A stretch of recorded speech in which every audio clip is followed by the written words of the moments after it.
My family has always considered me a harbinger of misfortune. It's all because I can see a countdown to my relatives' deaths. I tell them when my grandfather, father, and mother will die. It all comes true due to various accidents. My 3 brothers hate me to the core because they think I cursed my parents and grandfather. My mother actually dies after giving birth to my younger sister, but my brothers dote on her to no end. They say she's their lucky star because everything goes well for the family after she's born. But didn't mom die while giving birth to her? On my 18th birthday, I see my death countdown when I look at myself in the mirror. I buy an urn I like and prepare a meal. I want to have one last meal with my brothers, but none of them show up even when the timer hits 0. After 1, I've been able to see a countdown to death above people's heads since I was a child. The first time I saw it was when it appeared above my grandfather's head. I told my parents about it, but they didn't mind me. They thought it was just part of a child's imagination. When I saw my grandfather again the next day, he lay on the bed with a white cloth over his face. People were crying, but I didn't understand what was going on. Later, I saw the same countdown timer above my father's head. When I told him about it, his smile froze for a second before he regained his composure. That night, I didn't see him return from work. All I heard was the urgent ringing of a phone. My mother turned ashen when she answered the call. She was already heavily pregnant at the time. She was in such a rush to head out that she slipped and fell on the steps going into labor. That was when I saw the familiar 24-hour countdown appear above her head. That day, she passed away due to major blood loss after giving birth to my sister, Phoebe. I stood outside the operating theater feeling lost. My 3rd brother, Carl, shoved me to the floor and called me a monster. He said I'd cursed them, that I was the reason for my parents' deaths. I scraped my palm on the floor and blood oozed out.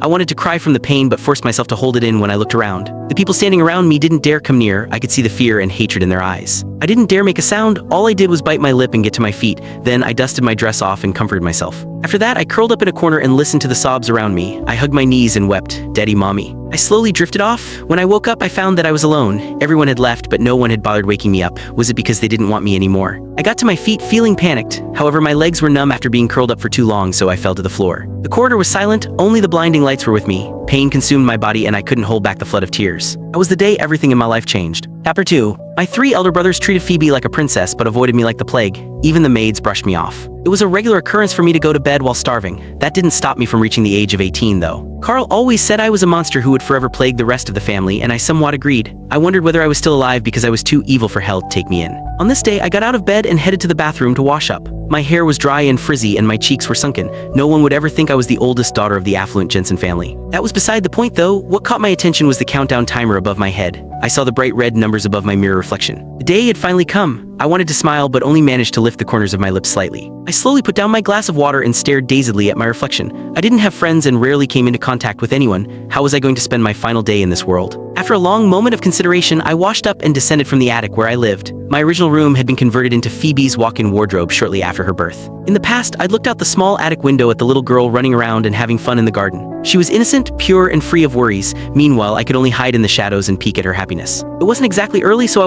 Click the link on the homepage to watch the full follow-up for free.